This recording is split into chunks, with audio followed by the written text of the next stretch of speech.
बिस्मिल्लाहिर्रहमानिर्रहीम। अस्सलाम वालेकुम नाज़रीन, आज के प्रोग्राम के साथ आपका मेज़बान मियाँ नवीद हाज़िर है। नाज़रीन, वैसे तो बहुत सारे मसाइल हैं मुआशरे में, लेकिन अगर हुकूमत वक्त चाहे तो इन मसाइल को कम कर सकती है। एक और बड़ा मसला आज इंशाल्लाह इस प्रोग्राम में हम हाईलाइट करेंगे।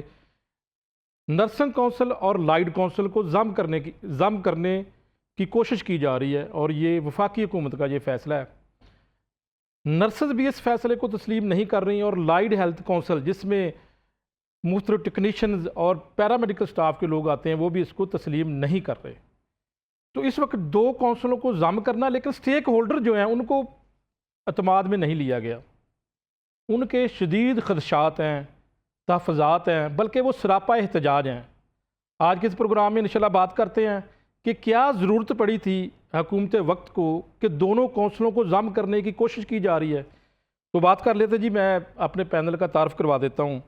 ज़ुबैदा सरवर ख़ान हमारे साथ मौजूद हैं, साबका डीजी नर्सिंग पंजाब हैं, सूबाई सदर नर्सिंग एसोसिएशन भी हैं, वेलकम कहते हैं मैडम को। और उसके साथ जो है वो Muqaddas Tasneem general secretary YNA Punjab हमारे साथ मौजूद हैं, वेलकम मैडम, आपको वेलकम कहते हैं प्रोग्राम में। और इसके साथ जो तीसरा पैनल है, गेस्ट मैं तारफ़ करवा दूँ, यासरा सदीक है, सदर है सर गंगाराम अस्पताल YNA पंजाब और वैसे भी जनरल सेक्रेटरी YNA पंजाब भी हैं। और इस पूरे प्रोग्राम में आज पैनल का मैंने गेस्ट करवा दिया और इशू जो है वो एक मामला जो है वो भी आपको बता दिया है। सबसे पहले हम मैडम ज़ुबैदा सरवर ख़ान से बात करते हैं, चूँकि मैडम जो है वो साबका डीजी नर्सिंग पंजाब भी रही हैं, और उनसे पूछ लेते हैं कि ये क्या ज़रूरत आन पड़ी थी कि हुकूमत वक्त वफाकी हुकूमत ने कोशिश कर रही है, वफाकी हुकूमत मैडम, कि आपकी जो नर्सिंग कौंसल है और जो लाइड कौंसल है उसको जम कर दिया जाए। जी मैडम बताइएगा। अस्सलाम वालेकुम। वालेकुम सलाम। मैं पहले बहुत शुक्रिया अदा करती हूँ आपका नवीद साहब कि आपने हमें मौका दिया। बड़े दिनों से मेरी ख्वाहिश थी कि हम ये हमारा इशू है, मेरा नहीं मेरे पूरे पाकिस्तानी नर्सिस का इशू है। और मेरा नाम ज़ुबैदा सरवर ख़ान है और जैसे नवीद साहब ने बताया कि मैं डीजी नर्सिंग रिटायर्ड हूँ और अब मैं पाकिस्तान नर्सिंग एसोसिएशन की प्रेसिडेंट हूँ। नवीद साहब, ऐसे है कि पाकिस्तान नर्सिंग कौंसल 1949 से काम कर रही है और हम माशाल्लाह जब पाकिस्तान नर्सिंग कौंसल वजूद में आई थी तो नर्सिंग का जो मुक़द्दस पेशा जिसका आगाज़ हुआ था तो मिडल पास लड़कियां आती थी तब।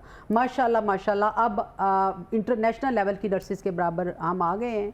मेरी BSc नर्सिंग जो है वो बेसिक एजुकेशन हो गई है। 4 ईयर BS प्रोग्राम के बाद नर्सिस जो है वो 1 साल की इंटर्नशिप के बाद अब फील्ड में आती हैं और माशाल्लाह उसके बाद MSc PhD और ये सब हमारी कौंसल की वजह से। हमारी बड़ी स्ट्रॉन्ग कौंसल थी जो 35 मेंबर्स पे मुश्तमिल थी माशाल्लाह, और उसमें सारे सूबों की DGNs थी और जो सूबाई वज़ीर सेहत मिनिस्टर और सारे सूबों के MNAs थे और इसी तरह आर्म फोर्सेस के भी लोग थे और जो गिलगित बल्तिस्तान से भी मेंबर थे और जो हमारा आज़ाद जम्मू एंड कश्मीर है वहाँ के भी मेंबर थे और 35 मेंबर की बड़ी मजबूत और बड़ी स्ट्रॉन्ग कौंसिल थी। तो लेकिन क्या हुकूमत को हुआ क्या कि उन्होंने अचानक फैसला कर लिया? मेरी तमाम नर्सिस बशमूल मैं और जितनी भी पाकिस्तानी नर्सिस हैं वो सरापा एहतजाज हैं। उसकी वजह ये है कि हमारी इंटरनेशनल पहचान थी। हम इंटरनेशनल नर्सिंग कौंसिल के मेंबर हैं। हमारी पाकिस्तानी नर्सिंग कौंसिल जो है वो रिकॉग्नाइज है इंटरनेशनल नर्सिंग कांग्रेस से, उसके बाद international nursing and midwifery council से, उसके बाद हमारी जो WHO से, UNA एजेंसी से, ये सब हम इनके साथ हमारी कौंसिल रजिस्टर्ड थी। मुझे नहीं पता कि इसमें मैं हो सकता है कि वफाकी हुकूमत ये समझती हो कि उनको आजकल जो हालात हैं हमारे फाइनेंशियली माली तौर पर जो हालात हैं तो इससे कुछ बजट कम हो सके और महकमे कम किए जा सके। नवीद साहब, मैं आपको ये बताऊं कि इसमें ये हमारी जो कौंसिल है टोटली इंडिपेंडेंट है। हम 1 रुपया गवर्नमेंट से नहीं लेते और 10 या 12 ऑफिशियल्स हैं उसके। कौंसिल कोई पैसा बजट कोई पैसा गवर्नमेंट से नहीं लेती। हम टोटली अपना रेवेन्यू जनरेट करते हैं और वही एक्सपेंस करते हैं। एक पैनी भी हम नहीं लेते किसी से और हमारा कोई इम्पैक्ट, कोई फाइनेंशियल इम्पैक्ट गवर्नमेंट पे ना आता है ना कोई बहुत बड़ी जो मेंबर्स भी आते थे अब शायद थोड़ी सी रिन्यूमरेशन उनको मिलती है। वैसे मैं आपसे ये पूछना चाहता हूँ कि हर्ज क्या अगर इकट्ठा कर दिया जाए मर्ज तो इशू थोड़ा सा मेरे नाज़रीन जानना चाहते हैं। इस वक्त पूरी कम्युनिटी आपको देख रही है। जी, मैं एक बात पहली बात ये बताऊंगी कि जो इंटरनेशनल एजेंसीज़ हैं जिनका मैंने आपको जिक्र किया, जिनके साथ हमारी रजिस्ट्रेशन है, वो कौंसिल इंडिपेंडेंट है तो उनके साथ रजिस्टर्ड है। ये इंटरनेशनल जी ठीक है। और अगर हम नहीं हैं, हमें बहुत सारे बेनिफिट हैं उनसे हमें इकोनॉमिकल भी हमें फ़ायदा है, उनसे बहुत सारे फंड हमें प्रोवाइड किए जाते हैं और हमें एजुकेशनल सपोर्ट भी मिलती है वहाँ से। बहुत सारे प्रोग्राम यूएनओ के साथ हमारे साथ चल रही होती हैं। बहुत सारे तो क्या बंद हो जाएंगे अगर ये मर्ज कर दिया जाता है? जी बंद हो जाएंगे। इसी तरह से एक ये जो इंटरनेशनल एजेंसीज जिनका मैंने नाम लिया, इसके अलावा इनके 121 कंट्रीज इनके मेंबर हैं, उनमें भी हमारी जो है वो पहचान नहीं रहेगी। और जिस तरह ये जो मेरी नर्सेज हर रोज़ बाहर गई होती हैं, आपको पता है कितना रेवेन्यू ला रही हैं, और सबसे ज़्यादा जो अगर कोई प्रोफेशन रेवेन्यू ला रहा है तो वो सिर्फ नर्सिंग प्रोफेशन है। तो इस तरह से तो वो भी बहुत बड़ा मतलब आपसे मज़ीद बात करते हैं यंग नर्सेज एसोसिएशन की जो मुक़द्दस तस्नीम है। मैडम, आप बताइए कि आपको भी शदीद तहफ़्फ़ुज़ात हैं, आपसे पूछा गया था कि ये इसको मर्ज कर दें, कोई किसी से बात आपकी हुई हो, किसी किस्म का स्टेक होल्डर, आप तो स्टेक होल्डर है ना, कोई आपको इत्मीनान में लिया गया? औज़ुबिल्लाहि मिनश्शैतानिर्रजीम, बिस्मिल्लाहिर्रहमानिर्रहीम। सबसे पहले तो मियां नवीद साहब आपका और आपकी तमाम टीम के मशकूर हैं कि आपने इस अहम टॉपिक के ऊपर जो है ना वो हमारी रिप्रेजेंटेशन कराई है। यंग नर्सिंग एसोसिएशन पंजाब जो है वो आपने जैसे अभी कहा कि बहुत बड़ा स्टेक होल्डर है नर्सिंग प्रोफेशन के अंदर भी। तो आपका जो सवाल है कि हमें किसी इस पॉलिसी मेकिंग के अंदर या इस चेंज के मुतालिक जो है वो आगाह किया गया या हमारी राय ली गई, तो ऐसा कतई तौर पर किसी भी स्टेक होल्डर को उसमें शामिल नहीं किया गया। ये राइट साइजिंग अगर कर रही है गवर्नमेंट, किसी भी उसके ऊपर फाइनेंशियल इम्पैक्ट्स के ऊपर भी अगर ये करना चाहती है कि जी दो महकमों को आपस में जम कर दें, वो महकमे तो शायद एक दूसरे के अंदर जम हो सकते हैं, लेकिन काउंसिल्स एक दूसरी काउंसिल, डिफरेंट काउंसिल्स जिसकी अपनी एक आइडेंटिटी है, अपना स्ट्रक्चर है। नर्सिंग काउंसिल की शिनाख्त खत्म हो जाएगी अगर जम कर दिया जाता है तो? बिल्कुल ऐसे ही है, और ये जम करने का फैसला सरासर गलत है। टेक्निकल अगर पॉइंट ऑफ व्यू से, पर्सपेक्टिव से अगर देखें, टेक्निकल स्टेक होल्डर्स को अगर इसके दरमियान में बिठाते तो ये फैसला जो इस वक्त मैडम जुबैदा सवार ने भी 2-3 बातें बहुत अहम हाईलाइट की हैं, हम इस फैसले को इसलिए भी मुस्तरद करते हैं कि हमारी जो नर्सिस की अपनी एक आइडेंटिटी है और हमारी जो इंटरनेशनल काउंसिल्स के साथ अफिलिएशंस हैं वो भी हमारी जो हैं वो आम नर्सेज को क्या इस फैसले के ऊपर क्या इफेक्ट होगा? आम नर्सेज की, मैं यंग नर्सेज की बात करना चाहता हूँ, इतनी बड़ी तादाद में इस वक्त जो नर्सेज बांध रही हैं उनको इससे क्या इफेक्ट होगा, मुझे ये बताएं, मेरे नाज़रीन ये जानना चाहते हैं। सबसे पहले तो ये है कि इस वक्त तमाम नर्सेज जो है ना वो इस वक्त पाकिस्तान नर्सिंग काउंसिल के साथ रजिस्टर्ड हैं। उनका इस अफिलिएशन के साथ सबसे पहले हमें तो ये क्लैरिटी ही नहीं दी जा रही कि जब ये अलाइड हेल्थ प्रोफेशनल के अंदर हमें जम किया जाएगा तो हमारा कैडर कहाँ पर स्टैंड करेगा, क्योंकि हर कैडर जो है ना वो अपनी एक आइडेंटिटी रखता है। अलाइड हेल्थ प्रोफेशनल जो है वो एक सेपरेट कैडर है, नर्सिंग जो है वो एक सेपरेट कैडर है, डॉक्टर्स का कैडर जो है वो हेल्थ के अंदर वो एक सेपरेट है। जब हमारे कैडर सेपरेट हैं, हमारी काउंसिल जो है वो 1948 से जब ऑलरेडी काम कर रही है एक अपनी आइडेंटिटी के तौर पर, और अलाइड हेल्थ प्रोफेशनल की काउंसिल जो है ये तो अभी 3 मार्च 2022 को मतलब ये क़याम में आ रही है।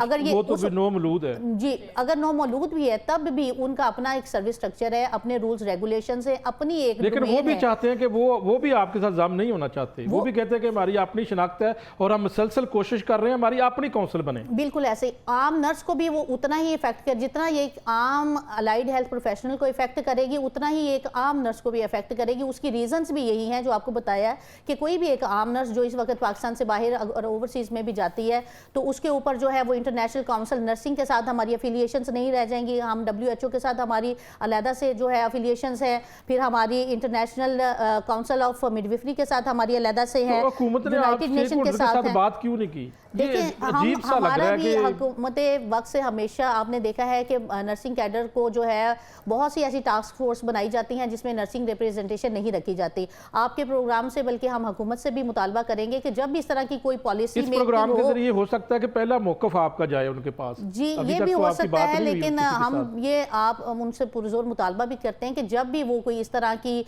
तजुर्बा करना चाहते हैं तो प्लीज़ उसके अंदर टेक्निकल लोगों को जो है वो एटलीस्ट स्टेक होल्डर्स की जो है ना वो जरूर रिप्रेजेंटेशन रखा करे। ये तो ताकि हुकूमत उनको जो गलत का तो मशवरे दे वतीरा रहे बन हैं, चुका है ना, इस तरह स्टेक होल्डर की मर्जी के बगैर बाकी महकमे भी हैं, वो फैसला कर देते हैं, कोई उठता ही नहीं है, कोई एहतजाज ही नहीं करता, कोई सरापा एहतजाज नहीं होता, कोई अपना राइट लेने के लिए तैयार नहीं होता। देखिए इस वक्त तो तमाम नर्सिस सिर्फ और सिर्फ इस वक्त यंग नर्सिस एसोसिएशन पंजाब नहीं, आपने देखा है कि ये मैडम जुबैदा जो है वो Punjab nurses madam Zubaida association सवाल से तफसीली मैं बात जी। अभी करता हूँ, मैं उनसे पूछूंगा कि आपने किस किस को खत लिखा है अभी तक सूरत हाल के। उससे पहले मैं मैडम यासरा सदीक से बात कर रहा हूँ। मैडम आप क्या समझती है कि ये अच्छा फैसला है या आप मुकम्मल तौर पर इसको मुस्तरद करती हैं और इसके नुकसानात क्या होंगे?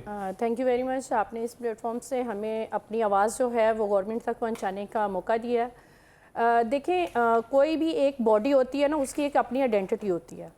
हमारा नर्सिंग प्रोफेशन जो है उसकी अपनी एक रिस्पेक्ट है, एक अपनी आइडेंटिटी है, और जो अलाइड हेल्थ वाले हैं उनकी एक अपनी आइडेंटिटी है। आप कभी भी मतलब दो तरह की जो चीज़ें उनको जब भी एक दूसरे में जम करने की कोशिश करेंगे तो ख़राबियाँ पैदा होंगी। और पहली बात यह है कि किसी भी स्टेक होल्डर को जो है वो ऑन बोर्ड नहीं लिया गया। सबसे पहले जब भी आपको कुछ चेंजेस चाहिए होती हैं तो आप लोगों से पूछते हैं, और यहाँ पे ऐसा कुछ भी नहीं है, वो चीज़ें थोपने वाला सिस्टम है कि बस जी ये बना दिया गया और आप पे थोप दिया गया। अब जैसे देखें, हमारे जेडीज नर्सिस को जो है वो बिल्कुल डिफरेंट है, हमारी अपनी पॉलिसीज़ हैं, रूल्स रेगुलेशंस अपने हैं, जो कि हमारी पीएनसी जो है हमारी पाकिस्तान नर्सिंग काउंसिल जो है वो बनाती है। इसी तरह जो है अलाइड हेल्थ वाले हैं, उनकी भी जो काउंसिल बनी है, डेफिनेटली उनके भी जो अपने रूल्स रेगुलेशंस होंगे, अपने जेडीज होंगे, और उनके जेडीज हमारे जेडीज से डिफरेंट है। जब इस तरह की चीज़ों को इकट्ठा एक जगह पे जम करके या उसको एक दूसरे में इस तरह थोपने की कोशिश किया जाएगी तो खराबियां पैदा होंगी। वैसे तो मतलब वो भी अच्छा आपके नहीं कोलीग हैं, आपके साथ मिलके काम करते हैं, तो अगर इकट्ठी हो जाए काउंसिल तो इसमें कोई मजाका तो नहीं? देखें, आपने देखा होगा कि उनकी काफ़ी ज़्यादा मतलब वो लोग नहीं चाह रहे, वो भी ये नहीं है कि सिर्फ नर्सिस नहीं चाह रही, वो भी नहीं चाह रहे, वो भी नहीं चाह रहे। तो कोशिश जब करेंगे कि दोनों उनका भी फरीक ही मौका नहीं आए चाह लाइन रहे पे। तो फिर मतलब ज़बरदस्ती वाला ही रह जाता है कि मतलब दोनों को एक दूसरे में ज़बरदस्ती जम किया जा रहा है, दोनों ही फरीक नहीं चाह रहे। मिल बैठ के अगर काम हो जाए। मैडम जुबैदा सवार से पूछते हैं, साहब का डीजी नर्सिंग पंजाब भी रही हैं और कंट्रोलर इम्तिहानात भी रही हैं, काफ़ी काम किया है इन्होंने नर्सिंग के शोबे के ऊपर। तो मैडम मिल बैठ के अगर कोई काम हो जाए तो इसमें देखें काउंसिल के अंदर कुछ आपके अफसरान तो होंगे ना, उनको हमने सैलरी भी देनी है, तो हमारे पास पैसे नहीं है, हम पहले ही जो है वो कर्ज लेकर जो है कोशिश कर रहे हैं। फाइनेंशियल इम्पैक्ट तो मियां साहब अभी आपको मैडम ने बड़ा क्लियर बताया है कि पाकिस्तान नर्सिंग काउंसिल जो है वो इस वक्त टोटल अपने एक्सपेंडिचर्स वो खुद बेयर कर रही हैं, जो उनको रेवेन्यू जनरेट होता है तमाम नर्सिस की रजिस्ट्रेशन से और बाकी चीज़ों से। लेकिन इसमें कोई और पाकिस्तान नर्सिंग काउंसिल के कोई ऐसे मुलाजमीन भी नहीं है कि वो हज़ारों या हंड्रेड्स की तादाद में है। काउंसिल के इलेक्शन कब हुए हैं अभी तक? आपका इलेक्शन काउंसिल के इलेक्शन हुए हैं इस वक्त पंजाब जी सिर्फ इलेक्टेड बॉडी है। मैं सिर्फ ये पूछना चाहता हूं, इलेक्टेड बॉडी है, जैसे पीएमडीसी की इलेक्टेड बॉडीज है और पाकिस्तान जो डेंटिस्ट्री काउंसिल है उनकी इलेक्टेड बॉडीज हैं, सेम ऐसे ही पाकिस्तान नर्सिंग काउंसिल की भी इलेक्टेड बॉडीज हैं। तमाम सूबों से गए। ये बदकिस्मती है पंजाब हुकूमत की कि उन्होंने अभी तक जो है वो 1.5 साल गुजरने के करीब है और मुख्तलिफ फोरम्स पर हमने हर जगह हर एक को रिक्वेस्ट किया कि आपने पंजाब हुकूमत तक आ गई है, पंजाब हुकूमत का मेंबर जो है ना वो वहां पर नहीं गया।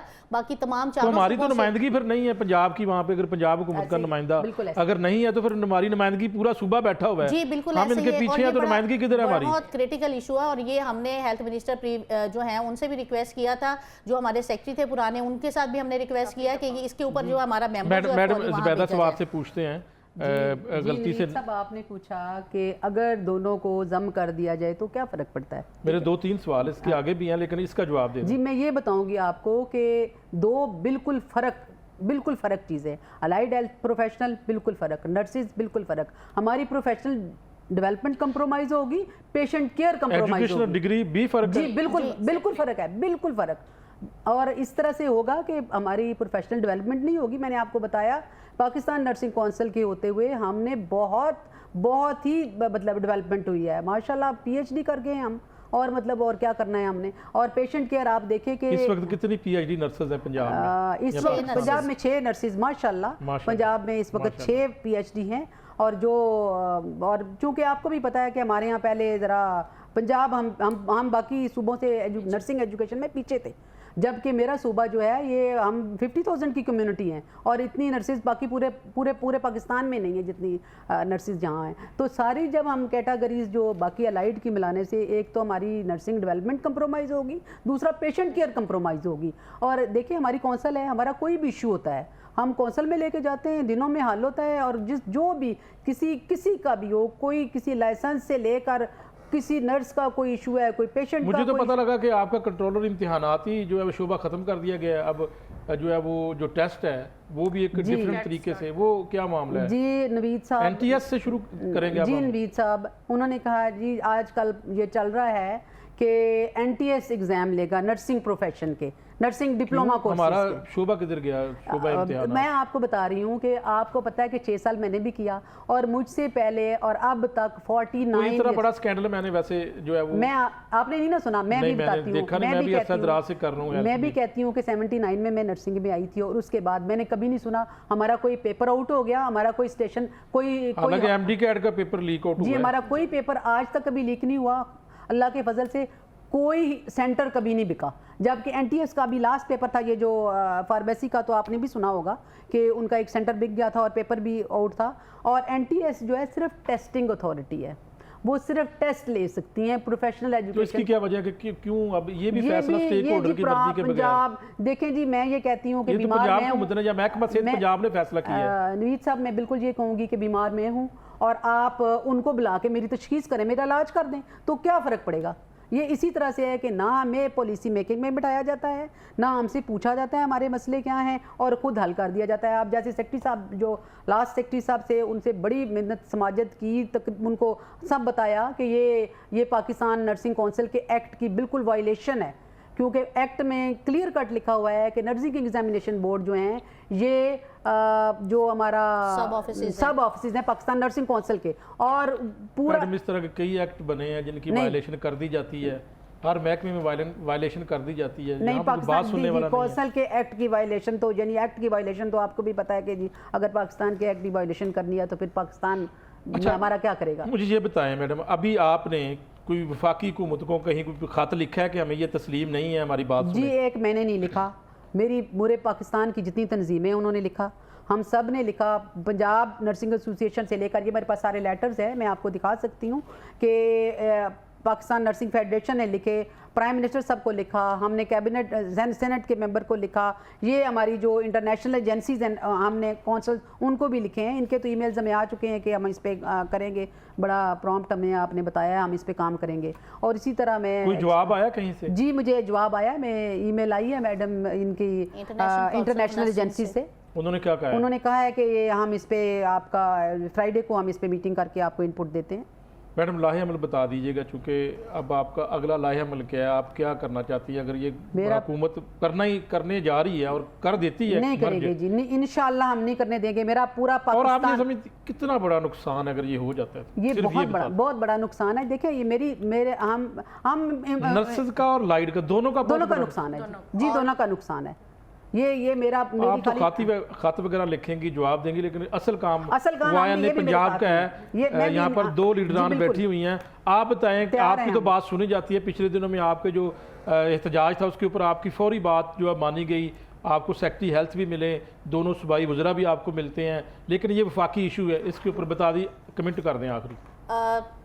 हम तो ये हुकूमत से अभी भी जो है पुरजोर हमारा मुतालबा भी है और हमें उम्मीद भी है कि हुकूमत वक्त जो है वो इस वक्त जो है वफाकी हुकूमत है वो हमारे साथ इस मसले पे बैठेगी और इस मसले को हल करने की तरफ जाएगी। क्योंकि देखिए एहतजाज जो है वो हमारा आईनी हक है और हम बहुत ज़्यादा एहतजाज उस वक्त तक सड़कों पर नहीं आते जब तक कि पानी सर से ऊपर नहीं गुजर जाता, जब तक हमारी सुनवाई नहीं होती तब तक हम एहतजाज वैसे खतरनाक होता है, लेकिन वो इस वजह से ना देखें पेशेंट केयर के ऊपर ये इस वक्त बात हमारी नहीं है। इस वक्त पेशेंट केयर मुतासर हो रही है। 2 प्रोफेशन को आप प्रोफेशनली डेवलपमेंट अगर उनकी स्टॉप करना चाहते हैं, आप अपनी अगली जनरेशन्स को जो है वो चाहते हैं कि वो एक तबाही की तरफ जाएं, तो वो तो कभी भी ना YNA चाहेगी, ना इस वक्त ना सिर्फ YNA, PNA और तमाम पाकिस्तान की तमाम नर्सिंग एसोसिएशंस पूरे सूबों में इस वक्त एक पेज के ऊपर है और इंशाल्लाह ये और आप समझती हैं कि एहतजाज की नौबत नहीं आएगी और आपकी बात जो है वो हम ये समझते हैं कि आपके प्रोग्राम के तवस्सुत से इंशाल्लाह इंशाल्लाह गवर्नमेंट हमारे साथ जो है वो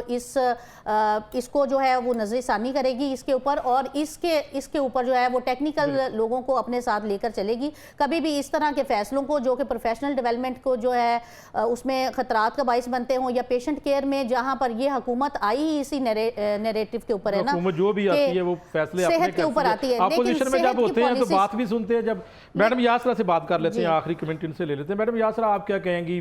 आपके सामने सूरत हाल बता दी है, अगर हुकूमत फैसला करती है और फिर आपको फैसला अगर तस्लीम करना पड़ता है तो फिर आप क्या करेंगे? नहीं, ये तो नहीं हो सकता कि हम लोग मतलब अगर हुकूमत इस तरह का कोई फैसला करती है। देखिए जैसे अभी मैं मुकद्दस की बात को सेकंड करती हूँ कि जैसे उसने कहा कि अभी हमारी जो पूरे पाकिस्तान में जितनी भी हमारे सूबों में हमारी एसोसिएशंस हैं नर्सिस की, हम सारे एक पेज पे हैं और हमारे सारे ही लोगों में मतलब इस बात को लेके गमो गुस्सा पाया जा रहा है, और हमारी पूरी कम्युनिटी जो है वो पूरी मतलब यूनिटी के साथ एक साथ खड़ी है। हम कभी भी इसको एक्सेप्ट नहीं करेंगे।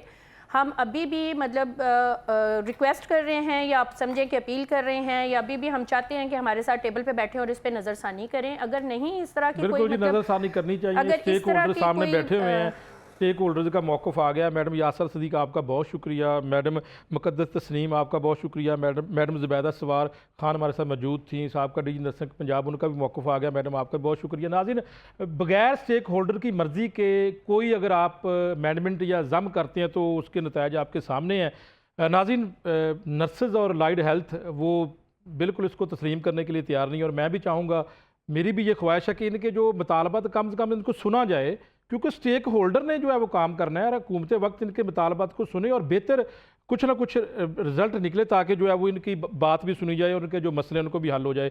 नाज़रीन, इसके बाद अगले ब्रेक में इंशाल्लाह बात करेंगे एक और बड़ा मसला लाहौर का। टीचर्स की जानब से भी जो है वो धरना देने का ऐलान कर दिया गया है। 26 सितंबर को जो है वो सिविल सेक्रेटेरिएट के बाहर टीचर्स कहते हैं कि हम भी धरना देंगे, एहतजाज करेंगे। ब्रेक के बाद उनसे भी बात करते हैं। नाज़रीन, ब्रेक के बाद वापस आते हैं।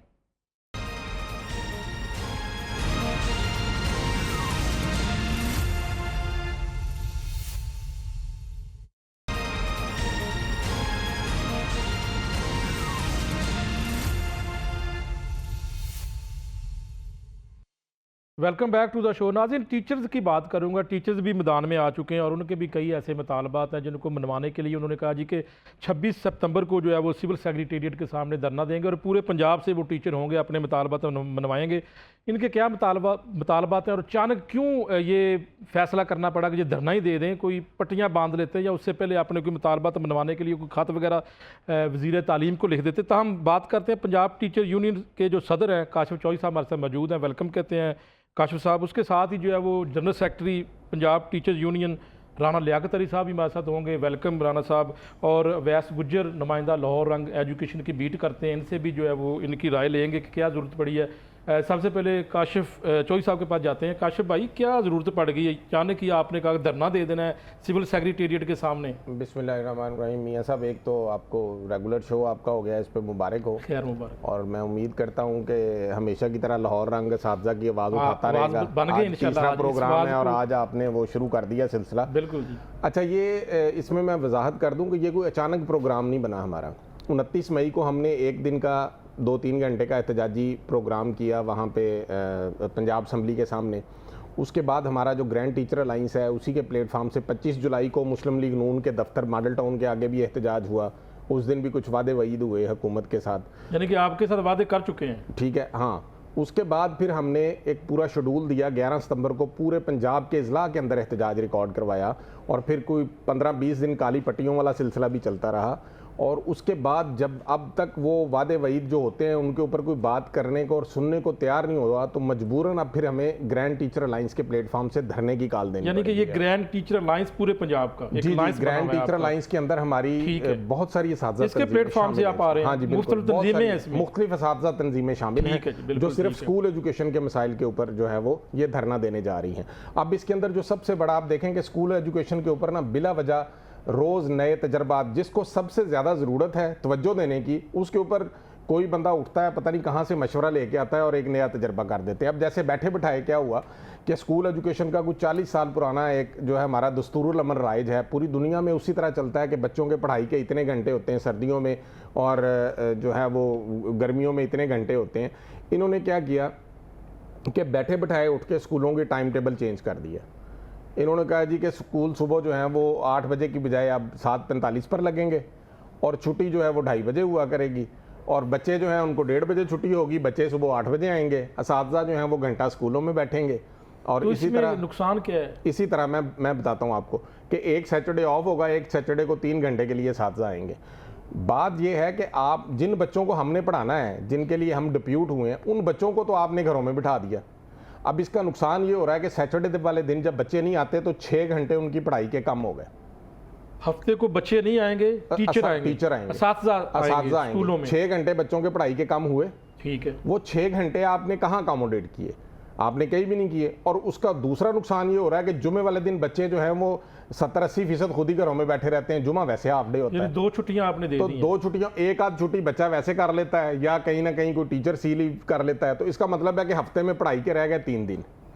तो 3 दिन में से भी कुछ छुट्टियां ले लेते होंगे कोई एक आध छुट्टी। और उसका भी और तमाशा है ना, कल एक्सप्लेनेशन निकली हुई थी एसी साहब की तरफ से कि जो टीचर हमने स्कूलों में से डाटा एंट्री पे काम पे लगाए हुए हैं वो स्कूल क्यों जा रहे हैं, वो डाटा एंट्री पे क्यों नहीं आ रहे? कोई डेंगू वगैरह का काम भी तो आपने वो डाटा एंट्री हो रही है आजकल कुछ सर्वे के ऊपर, और डेंगू तो डेली एक टीचर की ड्यूटी है ना कि वो डेंगू की तस्वीरें भेजनी है तमाम स्कूलों में। छुट्टी लगती है, पोलियो की अब तो नहीं लगती खैर, चलो अच्छी। लेकिन ये जो है इसके ऊपर वो गैर मंतकी सा टाइम टेबल बना दिया। ख़वातीन असातिज़ा इसकी वजह से बड़ी परेशान है कि बच्चे 1 घंटा पहले, उनके अपने बच्चे भी, दूसरे बच्चे भी जिनके साथ उन्होंने कन्वेंस अरेंज की हुई है, वो 1 घंटा पहले घरों में चले जाते हैं, या तो वो अलग से कन्वेंस लेंगे। और दूसरा ये है कि सिक्योरिटी के बड़े इश्यूज़ आ रहे हैं। कई स्कूलों में 2 टीचर हैं, गाँव में वहाँ पर आपको पता है किस तरह के मामला पैदा हो जाते हैं कि ये 2, एक मेल टीचर एक फीमेल टीचर क्यों स्कूलों में बैठे हुए हैं बिला वजह, और हफ्ते को अकेले क्या करने आते हैं।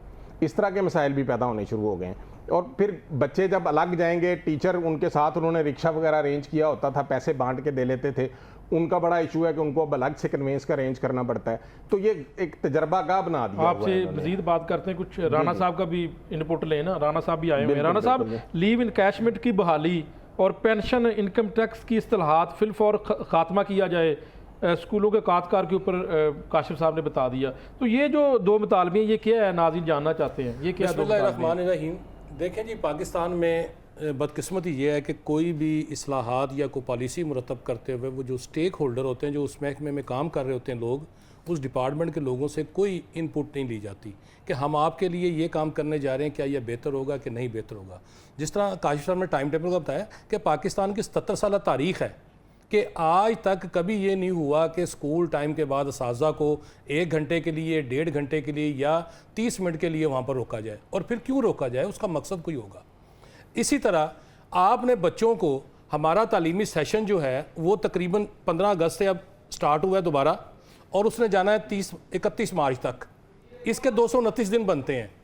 आपने 229 दिन में मज़ीद 1 महीना बच्चों को और रिलैक्स कर दिया है। आपका ये भी मुतालबा है कि बच्चों की तालीम का हर्ज होगा। बिल्कुल हर्ज हो रहा है, बिल्कुल हर्ज हो रहा है। देखें, कल को आपने इन्हीं बच्चों के रिजल्ट के ऊपर हमें सजाएं देनी है कि ये 9th में फेल हो गए, ये 10th में फेल हो गए, ये 8वीं में फेल हो गए, ये 5वीं में फेल हो गए। और इसी तरह राना साहब, अच्छा रिजल्ट देना तो आपकी जिम्मेदारी है ना। तो फिर हमें हमारे से मुशावरत तो कर लेना कि बच्चों को आपने यानी कि 229 दिन में 33 दिन उनको और घर बैठा दिया, और वो बच्चे जो जिस तरह इन्होंने बताया कि जुमे वाले दिन वैसे छुट्टी कर लेते हैं।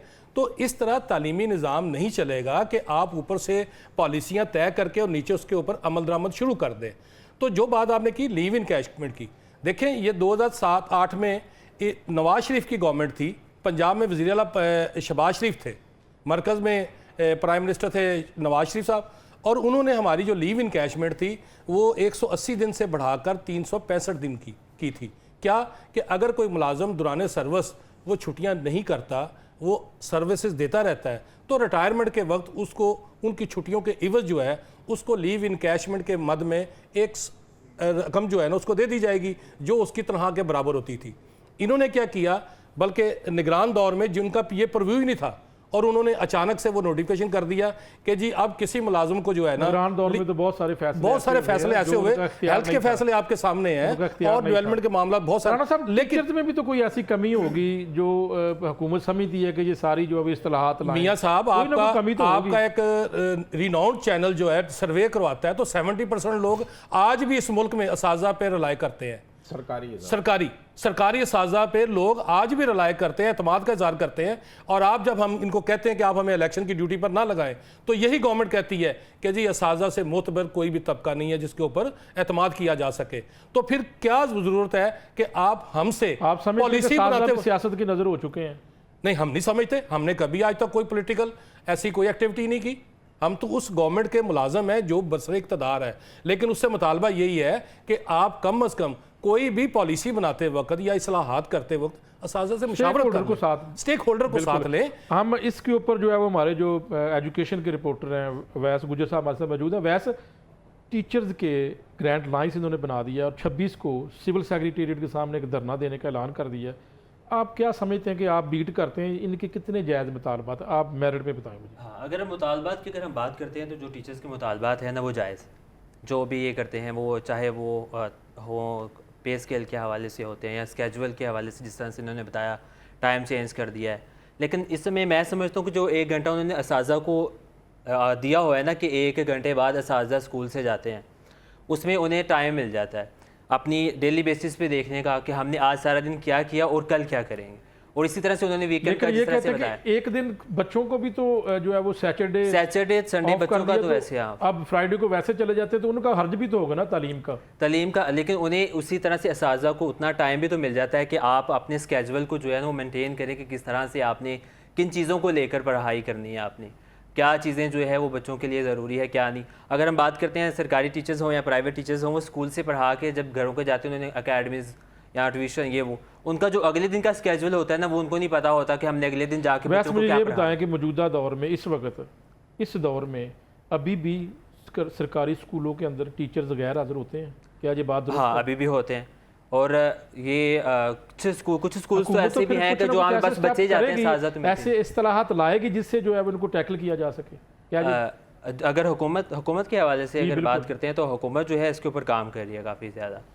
तो काशिफ साहब से पूछ लेते। काशिफ साहब एजुकेशन की बीट करते हैं वैस गुज्जर साहब, वो कहते हैं आज भी ऐसी सिचुएशन है, सूरत हाल है कि आप स्कूलों के अंदर बहुत सारे ऐसे पेरिफेरी की बात कर लेते हैं, लाहौर के रहने दें, पेरिफेरी के अंदर आपके टीचर्स गैर हाजिर होते हैं। मियां साहब इसके ऊपर 1 मिनट में मैं कमेंट कर देता हूं कि आप शर्त लगा के अपना कैमरा लेके ना साथ निकल जाएं गवर्नमेंट स्कूलों में, किसी भी गवर्नमेंट स्कूल में ये कर चुके हैं, पहले भी हमने किए हैं। नहीं मैं कह रहा हूँ दूर दराज चले जाएं, मैं बात मुकम्मल कर लूँ ना। आप चले जाएं वहाँ देखें कि 3.25 लाख असातिज़ा हैं, आप 8, 10, 12 स्कूलों में रैंडमली चले जाएं बगैर किसी को बताए, आप वहाँ चेक करेंगे कितने टीचर हाजिर हैं। और इसके मुकाबले में आप किसी सरकारी दफ्तर में चले जाएं तो ये नहीं, अभी भी आपके स्कूलों के अंदर रजिस्टर्ड हाजिरी कौन सा है? वो प्रेजेंट वाला एब्सेंट वाला हाजिरी रजिस्टर चल रहा है, आप उसको भी चेक करें, आप फिजिकली टीचर्स को भी चेक करें।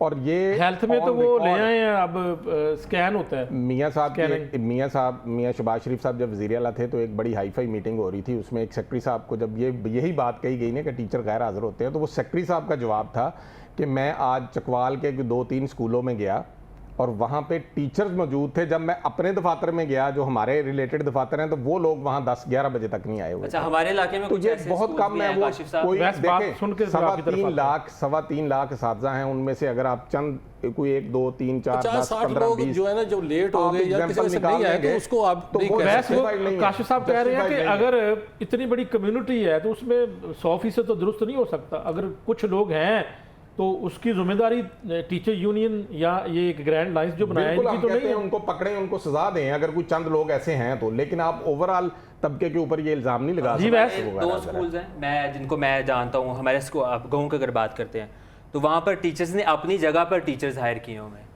अगर कोई किसी ने बीएस किया हुआ है या ये बड़ा इशू इसके ऊपर, ये बहुत बड़ा इशू है। और उसके बारे में मैंने रान सिकंदर साहब जो हमारे सूबाई वजीर है उससे भी बात की इस हवाले से कि आप टीचर्स की ट्रांसफ़र पॉलिसीज़ खोल देते हैं या ये कह देते हैं कि कुछ स्कूल्स ऐसे हैं जहाँ पर असातिज़ा बहुत ज़्यादा हैं, बच्चे कम हैं, कुछ स्कूल्स ऐसे हैं जहाँ पर बच्चे ज़्यादा हैं, असातिज़ा नहीं है, ये सारी मैटर। लेकिन आप वहाँ पर जाके अटेंडेंस जो असातिज़ा हैं उनकी रेगुलर अटेंडेंस क्यों नहीं चेक करते? उन्हें जो है वो अब जिस तरह से जदीद दौर हमारा जा रहा है तो अभी तक हम उसी तरह से क्यों है कि हमारे पास रजिस्टर पड़ा हुआ है, उसके ऊपर हम एब्सेंट या प्रेजेंट लगा। साहब की बात कोई आगे बढ़ा लें तो ये बिल्कुल सही कह रहे हैं कि जो पेफ को और पीमा को इन्होंने स्कूल ठेके पे दिए हुए हैं ना, वो आगे ठेके पे देते हैं, वो आगे ठेके पे देते हैं। पेफ और ऐसा ही निजाम F चल और रहा है। पीमा। लेकिन वो आपकी बात की तायद कर रहे हैं। अच्छा, जो मैं बताता हूँ, अवैस गुज्जर प्राइवेट करने का भी एक मुतालबा है आपका। अवैस गुज्जर साहब, बात पता क्या है कि जिन स्कूलों की आप बात कर रहे हैं, देखें अगर किसी स्कूल में 1 या 2 टीचर सरकारी है तो क्लासें वहाँ पर 5 या 6 हैं। वहाँ पर क्या होता है कि हमारा ही सरकारी टीचर जो होता है वो अपनी जेब से या कम्युनिटी की मदद से वो वहाँ पर एक टीचर या 2 टीचर जो है उसी गांव से रख लेता है, जिसको हम कह देते हैं कि टीचर ने ना अपनी जगह पे टीचर रख लिया। ये तो लेकिन बात यह है कि देखें अवैस साहब, मियां नवीद साहब, देखें गवर्नमेंट ने इसके लिए बाकायदा एक मॉनिटरिंग सेल बनाया हुआ है। हमारे स्कूलों को रिटायर्ड आर्मी पर्सन जो है वो चेक करते हैं। उसके बाद हमारे पास एक मुकम्मल चेन है, असिस्टेंट एजुकेशन ऑफिसर है, डिप्टी डिस्ट्रिक्ट एजुकेशन ऑफिसर है। एक लेकिन एजुकेशन का वजीर या उसकी टीम तो पूरा पंजाब चेक नहीं करती। नहीं, लेकिन उसके नीचे पूरा सिस्टम तो है ना आपका। वो एईओ है, एमईज हैं, उसके बाद डिप्टी डीओज हैं, डीओज हैं। लेकिन मैं फिर भी ये नहीं कहूंगा कि आप गलत कह रहे हैं कि हो सकता है कहीं पर इक्का दुक्का वाक़यात आ जाए, लेकिन उसको मिसाल नहीं बना सकते। मुतालबात के ऊपर आते हैं। मेन जो आज का हमारा जो मुतालबात ही है, हमारा जो स्कूलों को प्राइवेट करने ये वाला एक बड़ा आपका मुतालबा इसके ऊपर हमारा जो मौक़िफ़ ये है कि जब आपने पिछले 6 सालों में एक भी टीचर रिक्रूट नहीं किया और 1,30,000 वैकेंसी आज भी खाली पड़ी हुई हैं, उन स्कूलों में जहां पर 5 टीचर होने चाहिए थे वहां पर इस वक्त 1 या 2 टीचर है, और आप कहते हैं कि हम इनको आउटसोर्स कर रहे हैं, रीऑर्गेनाइज कर रहे हैं। सिलसिला शुरू हो चुका है आउटसोर्स वाला, जो सिर्फ जी हो गया है। बल्कि इन्होंने 5,800 स्कूलों की पहली लॉट जो है वो एडवर्टाइजमेंट के जरिए लोगों को देना शुरू कर दिए हैं। और बदकिस्मती ये है कि ये भी प्रोग्राम इन्होंने अचानक बनाया है, और ये 13,000 मौजूदा हुकूमत का जी मौजूदा। और इससे पहले निगरान जो गवर्नमेंट थी वो 10,000 स्कूल देने जा रही थी, और मौजूदा जो गवर्नमेंट है वो 13,000 पे आ गई है। अब मामला ये है कि भाई बात वही है कि आप बैठे बात तो करें कि अगर आप 650 रुपया किसी NGOs को दे रहे हैं पर स्टूडेंट, तो हम कहते हैं कि हमारे पास स्कूल काउंसिल मौजूद है, आप उसको ये पैसे दें, वो स्कूल काउंसिल उस इदारे को चलाएगी। जिस तरह आप पहले ही आफ्टरनून स्कूल चला रहे हैं, आप केयर गिवर के पैसे जो हैं वो स्कूल काउंसिल को देते हैं। स्कूल काउंसिल मकामी तौर पर वहाँ पर केयर गिवर जो हायर कर लेती है और वो बच्चों की देखभाल करती है। इसी तरह आफ्टरनून स्कूल में भी जो टीचर है मकामी तौर पर होते हैं, उनके पैसे गवर्नमेंट स्कूल काउंसिल को देती है, वहाँ से वो टीचर रखे जाते हैं, उनको पे कर दिया जाता है। लेकिन बात यह है कि यहाँ पर कुछ सुनने वाला हो तो तब है ना, यहाँ पर तो पता ही वज़ीर तालीम से मुलाकातें तो होती हैं जी, होती हैं, बताएं उनको। ये देखें हमने बेशतर उनको बताया, लेकिन मुझे लगता है कि वो भी बेबस है। काश साहब बताएगा कि इस वक्त टीचर्स की पंजाब में कितनी शदीद कमी है कि नहीं कमी? इस वक्त ना बदकिस्मती की बात है कि मुराद राज साहब के दौर से ये सिलसिला शुरू हुआ, और उन्होंने 2018 में मियाँ शहबाज शरीफ साहब के दौर में आखिरी दफ़ा भर्ती हुई स्कूल एजुकेशन में। उसके बाद अब 6 साल गुजर गए हैं, एक सिंगल टीचर हमारे यहाँ भर्ती नहीं हुआ। और इस वक्त पंजाब के अंदर बच्चों की तादाद में इजाफा हुआ। हाँ बिल्कुल, 1,30,000 असातिज़ा की कमी है जो सैंक्शन पोस्ट पूरे पंजाब में। हाँ जी, पूरे और ये सीटें खाली पड़ी हैं। अगर आप इसको ये जो प्राइमरी स्कूलों के एक स्कूल एक क्लास एक टीचर का हम जो मुतालबा करते हैं ना, प्राइमरी स्कूल में होती हैं 6 क्लासें कच्ची और पहली से लेकर 5वीं तक। अगर एक क्लास को कम से कम एक टीचर भी दिया जाए तो इन 1,30,000 के अलावा 50,000 और टीचर चाहिए। लेकिन हुकूमत जो है वो एक साजिश के तहत इस प्राइमरी हिस्से को इग्नोर करती है। 74,000 से ज़्यादा असामियाँ प्राइमरी स्कूल टीचर्स की खाली हैं जो डायरेक्ट भर्ती होने हैं। तो हुकूमत उससे जान छुड़वाने के लिए आउटसोर्सिंग का नारा लगा लिया, रीस्ट्रक्चरिंग का लगा लिया। फ़ायदा क्या होगा पंजाब हुकूमत को अगर ये स्कूलों को? फ़ायदा ये होता है कि ये सारे स्कूल पंजाब गवर्नमेंट के प्रीव्यू से निकल जाएंगे और ये उधर चले जाएंगे पेफ के पास, और पेफ को जो बजट आता है या वो आता है उसका कोई रेगुलर ऑडिट नहीं होता। अच्छा मियां साहब, इसका मैं बताता हूँ इसका फायदा गवर्नमेंट को। ऑडिट की मुतालबे में कुछ शामिल नहीं है, ऑडिट का भी तो आप करप्शन जो हो रही है उसको भी आपने हाईलाइट करना है। वो तो मुराद राज साहब के दौर में बहुत बड़ा स्कैम आया था कि 30-40% बच्चे वो उन्होंने कहा था कि उनके स्कूलों में नहीं है, पेफ के स्कूलों में, लेकिन ये गवर्नमेंट से मुतालबा है वैसे ऑडिट का। जी हम तो कहते हैं हमारा जब हमारा मियां साहब जब हमारा ऑडिट होता है तो फिर इनका भी ऑडिट होना चाहिए। लेकिन जो सरकारी हमारा वो ऑडिटर जनरल है वो ऑडिट नहीं करता। ये प्राइवेट है, प्राइवेट होता है और बजट तो दे दिया इसकी फिर हुकूमत कोई को ऐसी- कोई 25 से 30 अरब रुपया बकौल हुकूमत के वो फायदा हो रहा है। लेकिन मैं ये आपके प्रोग्राम में आज कहता हूँ, प्राइवेट कंपनी तो कर सकती है ना इसका कोई ऐसी कोई ना कोई मैं आपके एजेंसी। प्रोग्राम में ये कहता हूं कि आप देखेंगे इंशाल्लाह ज़िंदगी से तंदुरुस्ती अल्लाह ताला आपको भी दे, हमें भी दे, आप आने वाले वक्त में देखेंगे हुकूमत कोई भी हो, ये प्राइवेट जो स्कूल ये प्राइवेट एनजीओज को दे रहे हैं ये एक माफिया बनेंगे और ये आईपीपीज वाला हाल होगा कि हुकूमत इनको इतने पैसे देगी ये फिर नहीं स्कूल खोलेंगे। और वहाँ आप डिस्क्रिमिनेशन करते हैं, आप जो बड़े स्कूल हैं वहाँ पे तो एमफिल पीएचडी, लेकिन हुकूमत तो पैसा भी, बजट तो अभी भी हुकूमत लगा रही है, वो तो दावा करती है कि हम सेहत और एजुकेशन के अंदर वहाँ हो क्या रहा है। जो मुराद राज साहब राना साहब जिक्र कर रहे थे, मुराद राज साहब के दौर में वहाँ 30% बच्चे जो है जल्द इनरोलमेंट निकली थी इन स्कूलों के अंदर, और वो उसके पैसे भी हुकूमत से लेते हैं। अक्सर जगहों पे आप देखेंगे कि एक प्राइवेट स्कूल है उसी मालिक का है, किसी और नाम से खोला हुआ है, और एक जो गवर्नमेंट का लिया हुआ है। बच्चे वहाँ पढ़ते हैं प्राइवेट स्कूल में जहाँ फीसें भी देते हैं, इधर उनकी इनरोलमेंट शो होती है और उस इनरोलमेंट के एवज वो गवर्नमेंट से भी पैसे लेते हैं। वहाँ टक शॉप खुली हुई हैं, वहाँ किताबें बिकती हैं, वहाँ कापियाँ बिकती हैं, यूनिफॉर्म, टाइयाँ, सारा कुछ वहाँ बेच के उन्हीं बच्चों से पैसे भी लिए जाते हैं, जिसकी वजह से बच्चे जो हैं गरीब बच्चे वो तालीम में आने की बजाय वैसे उनकी मजबूरियों से काशिफ भाग साहब जाते और राणा साहब तो ये एक बहुत बड़ा स्कैंडल है, इसके हवाले से बात कर रहे हैं। और दूसरा, आप क्या समझते हैं कि पंजाब हुकूमत अगर प्राइवेट करने जा रही है तो पहले एग्जाम्पल हमारे पास मौजूद है, आप उसको समझते हैं कि वो जो पहले पैफ के साथ स्कूल चल रहे हैं वो बेहतर चल रहे हैं? जिस तरह राणा साहब ने बताया कि कभी ऑडिट नहीं हुआ, काशिफ साहब ने बताया, और स्कैंडल भी आ चुके हैं। जी बिल्कुल, अगर इस पे बात की जाए तो पैफ के अंडर जो स्कूल्स हैं ना, प्राइमरी स्कूल्स की अगर हम बात करते हैं, प्राइमरी की जो हमारी गवर्नमेंट चला रही है या जो पैफ चला रही है उसमें बहुत डिफरेंस जो है वो हमें नज़र आता है एजुकेशन के हवाले से, बच्चों को तालीम देने के हवाले से। मुख्तलिफ क्या है उसमें? उसमें ये कि जिस तरह से पहले हम बात कर रहे थे कि प्राइमरी स्कूल में तो अक्सर टीचर्स हमारे देखने को नहीं मिलते हैं, ये मैं कई जगहों पे जो है ना वो देख चुका हूँ इस हवाले से भी। और अगर हम बात करते हैं पैफ की, तो बेशक वो जो है वो ठेके पे दे देते हैं आपके स्कूल्स, वहाँ टीचर्स रखते हैं जिस भी हिसाब से BA या MA जो भी उनकी क्राइटेरिया होता है, लेकिन उन्होंने रिजल्ट लेना होता है कि हमें जो है ना वो हमारे बच्चों का रिजल्ट चाहिए हमें, क्योंकि अगर वो रिजल्ट नहीं देंगे तो वो स्कूल जो है ना वो उनके पास नहीं रहेंगे। इस हवाले से अगर देखा जाए कि तालीम को बेहतर बनाने के हवाले से जो है ना वो हुकूमत ये प्राइमरी लेवल तक जो है ना वो बड़ा अच्छा स्टेप लेके जा रही है कि स्कूल जो है ना प्राइवेट कर रही है। लेकिन अगर असातिज़ा की जहाँ पे बात की जाती है, जिस तरह से अभी ये एहतजाज करने जा रहे हैं 26 तारीख को, एहतजाज इन्होंने पहले भी बहुत ज़्यादा किए हैं। अगर हम देखा जाए बहुत ज़्यादा किए हैं एहतजाज इन्होंने, बजट से पहले भी, बजट के बाद भी, दीगर वक्फे, लेकिन अभी तक जो है इनके जो मुतालबात आज से 70 साल पहले थे या हम पीछे 5-10 साल वो पहले तो हुकूमतें फिर इनके मुतालबात पूरे नहीं करती, वो अब घर बैठ जाएं अगर उनके मुतालबात कोई पूरे नहीं करता कोई भी हुकूमत, तो फिर वो क्या करे, खामोशी इख्तियार कर लें? नहीं, उनका हक है, वो अपना हक लिए ना जाएं स्कूल्स में, बैन करें स्कूल्स को टाइम कि हम नहीं स्कूल्स में पढ़ा रहे, फिर देखते हैं कैसे चलाएंगे। अच्छा, इसमें अवैध साहब की अवैध साहब की बात को मैं आगे बढ़ाते हुए इसमें और क्लोजिंग रिमार्क्स भी दे दें। पैफ के स्कूल जो है ना वो शहबाज शरीफ साहब ने पहली दफ़ा को 5000 स्कूल दिया था, जिनमें से 800 स्कूल आज तक किसी एनजीओ ने वो छोड़ दिए, खंडरात बन गए हैं। 1-2 एनजीओज़ के 500-600 स्कूल चल रहे हैं जो बेहतर हैं, बाकी सारों का जुडिशल सर्वे करा ले हुकूमत, वो सारे जो हैं खंडरात बन गए हैं, वो वहाँ मिनिमम माइनर रिपेयर का काम भी नहीं कराते।